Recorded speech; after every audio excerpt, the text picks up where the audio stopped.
balik lagi di Dharma Friday. Pernah kepikiran nggak sih waktu sekolah dulu di pelajaran biologi dan sosiologi kita diajarkan kalau asal-usul manusia itu berasal dari kera. Tapi pas pelajaran agama kok kayaknya nggak ada yang pernah bilang deh kalau manusia itu berasal dari kera. Waduh, yang bener ini yang mana dong? Tahu Charles Darwin kan? Nah, dalam bukunya berjudul On the Origin of Species tersebut, beliau menjelaskan nih bagaimana organisme berevolusi dari generasi ke generasi melalui pewarisan sifat fisik atau perilaku. Jika Darwin mengatakan kalau karakteristik makhluk berdasarkan seleksi alam dan berdasarkan warisan genetik, lain halnya dengan pandangan ajaran Buddha tentang hal ini. Di alam Brahma Abhasara, mereka nggak makan makanan lewat mulut, lewat pikiran dan kekuatan batin. Di dalam ajaran Buddha mengenai istilah karma kolektif. Artinya, orang-orang yang memiliki perbuatan yang sama akan bertemu di dalam kehidupan. Menurut aku pribadi sih ya, aku sih nggak percaya kalau manusia itu berasal dari kera. Aku lebih percaya dengan penjelasan Buddha Gautama tentang asal muasal manusia. Gimana tuh? Penasaran? Yuk simak baik-baik Dharma Friday kali ini ya guys.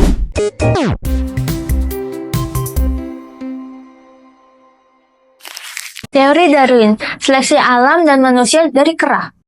Nah, sebelum dilanjut nih, kita harus tahu dulu nih tentang evolusi yang pasti sudah pernah dibahas pas teman-teman masih sekolah. Jadi aku bahas singkat aja ya. Evolusi sendiri merupakan kata yang berasal dari bahasa Latin yang berarti membuka gulungan atau membuka lapisan. Kemudian diserap dalam bahasa Inggris menjadi evolution yang berarti berkembang secara bertahap. Berbeda dengan evolusi yang artinya perubahan cepat, pada evolusi, perubahan yang terjadi dimaksudkan itu perlahan-lahan guys. Di dalam biologi, istilah evolusi bermakna perubahan karakteristik yang diwariskan secara biologis di dalam sebuah populasi selama beberapa generasi. Tahu Charles Darwin kan? Nah, dalam bukunya berjudul On the Origin of Species tersebut, beliau menjelaskan nih bagaimana organisme berevolusi dari generasi ke generasi melalui pewarisan sifat fisik atau perilaku. Teori evolusi Darwin ini tuh juga dikenal dengan teori seleksi alam. Teori ini mengandung dua pemahaman, yaitu bahwa spesies sekarang berasal dari spesies terdahulu dan terbentuknya spesies karena seleksi alam. Sebenarnya, buku ini tuh nggak membahas secara eksplisit tentang asal-usul manusia, tetapi menyertakan sejumlah petunjuk tentang nenek moyang manusia tuh dari kingdom Animalia. Termasuk misalnya manusia adalah mamalia. Intinya tuh Darwin mengatakan kalau karakter hewan-hewan yang teliti aja nih ya mengalami evolusi. Berarti manusia juga mengalami evolusi dong. Dan kemungkinan besarnya manusia mengalami evolusi dari sesuatu yang primitif menjadi lebih advance seperti sekarang. Gimana nih menurut kalian sejauh ini? Boleh di-share dulu pendapat kalian di dalam kolom komentar ya. Oke lanjut, fokus Charles Darwin di sini adalah untuk membahas seleksi alam yang berkontribusi atas perkembangan suatu populasi hewan. Untuk mempertahankan populasinya nih, biasanya hewan-hewan akan menyesuaikan perubahan dan beradaptasi terhadap lingkungannya. Terus juga mewariskan karakter dan sifat genetik kepada keturunannya untuk mempertahankan diri di dalam populasi. Nah, gara-gara pemikiran inilah kemudian muncul berbagai macam studi ilmiah yang menyebutkan manusia dari kera. Dan Charles Darwin dikenal sebagai bapak teori evolusi. Puncak kontroversi pernyataan Darwin terjadi saat dia menulis karya lain berjudul The Descent of Man. Dalam bab-bab awal buku tersebut, Darwin berpendapat gak ada tuh kesenjangan mendasar antara manusia dan hewan dalam kemampuan intelektual dan moral serta anatomi. Nah, gara-gara kontroversi ini kemudian muncul karikatur Darwin dengan tubuh kera. Nenek moyang manusia adalah makhluk bercahaya. Jika Darwin mengatakan kalau karakteristik makhluk berdasarkan seleksi alam dan berdasarkan warisan genetik, lain halnya dengan pandangan ajaran Buddha tentang hal ini. Sebenarnya, pembahasan tentang konsep penciptaan manusia pertama dalam agama Buddha udah pernah kita bahas dalam Dharma Friday yang ini nih. Coba absen di kolom komentar siapa aja yang udah nonton videonya. Nah, kalau mau denger penjelasan lengkapnya, link juga aku taruh di deskripsi di bawah. Dan di sini aku akan bahas lagi sekilas ya. Oke, jadi seperti yang dijelaskan oleh Anggana Sutta, Digha Nikaya, Buddha menjelaskan proses evolusi alam semesta dan makhluk-makhluk. Pada saat itu belum ada jenis-jenis hewan atau makhluk-makhluk seperti manusia, dewa, setan, dan sebagainya. Makhluk-makhluk berasal dari alam Brahma Abhasara atau alam cahaya. Di alam Brahma Abhasara, mereka nggak makan makanan lewat mulut, lewat pikiran dan kekuatan batin. Pada masa itu, hanya ada air dan diselimuti kegelapan. Nggak ada bulan, nggak ada matahari, nggak ada bintang. Siang dan malam pun nggak dapat dibedakan. Tidak juga bulan, tahun, musim, nggak ada laki-laki, nggak ada perempuan. Dan makhluk-makhluk hanya disekedar sebagai makhluk-makhluk.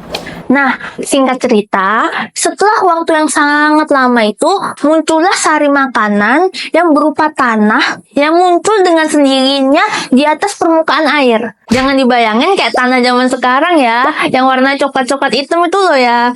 Looknya itu kayak lapisan yang terbentuk di atas susu panas ketika mendingin.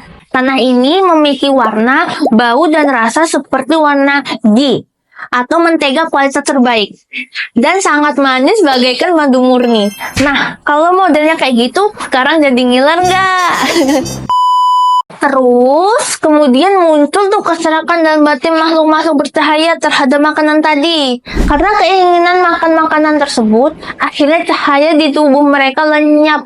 Dan kemudian muncul bulan dan matahari. Terus, karena berpesta tiada henti, menikmati makanan tersebut, akhirnya tubuh mereka makin padat, dan akhirnya muncullah jenis kelamin serta penampilan fisik pun jadi berubah. Gitu guys. Nah, dari penjelasan tadi tentu kita bisa simpulkan bahwa Sulta ini sangat amat tidak sejalan dengan teori seleksi alamnya Darwin. Evolusi manusia menurut ajaran Buddha bukan dari kera menjadi manusia, melainkan dari makhluk bercahaya menjadi makhluk seperti saat ini yang padat akibat keserakan kita sendiri. Darwin mengatakan, untuk mempertahankan eksistensinya di dalam populasi, makhluk-makhluk mewariskan karakter dan sifat genetik kepada keturunannya. Namun, Buddha justru mengatakan nggak ada tuh sifat keturunan. Yang ada adalah sifat yang diwariskan dari diri kita sendiri dari kehidupan yang lampau. Ketika seseorang lahir dengan bawaan karakter, baik atau buruk, hal ini dikarenakan hasil perbuatan orang tersebut di kehidupan sebelumnya. Namun, bukan berarti bawaan itu bersifat tetap ya, karena kembali lagi bergantung pada pilihan individu dalam mengarahkan pikirannya. Contoh nih, misalnya keturunan kamu tuh pemarah. Setiap ada apapun, rasa tuh pengen marah terus. Tapi setiap muncul sifat bawaan itu, kamu langsung sadar dan mengarahkan kepikiran untuk memaklumi atau menerima keadaan yang nggak sesuai dengan keinginan kamu. Nah, secara perlahan, sifat bawaan pemarah itu bisa berkurang. Bahkan bisa jadi di kehidupan berikutnya, kamu nggak lagi membawa sifat-sifat pemarah tersebut di kehidupan sekarang. Terus, gimana kaitannya dengan sifat anak yang diwariskan dari orang tuanya? Tentu tidak. Di dalam ajaran Buddha mengenal istilah karma kolektif. Artinya, orang-orang yang memiliki perbuatan yang sama akan bertemu di dalam kehidupan. Hal ini menyebabkan kenapa ada orang yang terlahir dari keluarga kaya dan keluarga miskin. Orang-orang yang gemar berdana ketika meninggal akan lahir kembali dalam kondisi kaya.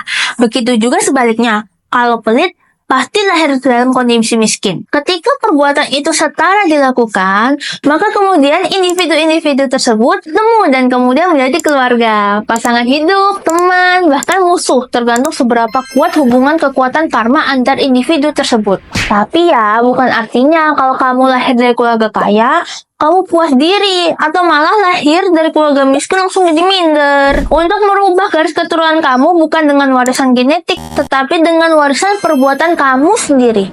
Jadi, banyaklah berbuat baik, biar kamu bisa lahir dengan kondisi yang lebih baik di kehidupan berikutnya. Gimana? Beda banget kan guys antara evolusi manusia versi Charles Darwin dan Buddha. Kalau kamu lebih percaya yang mana nih? Yuk tulis di kolom komentar kalian di mana nih. Sebenarnya sih bukan soal kepercayaan kita, tapi apa yang Buddha jelaskan lebih berupa hukum, bukan sekedar teori. bukan hukum buatan Buddha ya, tapi hukum yang memang ada di alam semesta ini. Jadi mau dipercaya atau tidak ya, hukum itu tetap berlaku sih. Mau kamu manusia, bahkan kera, kamu tetap terikat sama sebab akibat dari perbuatanmu sendiri.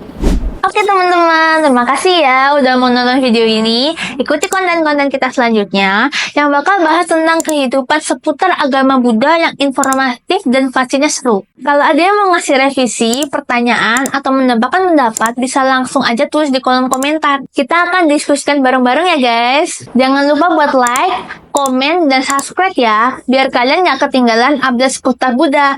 Bye-bye!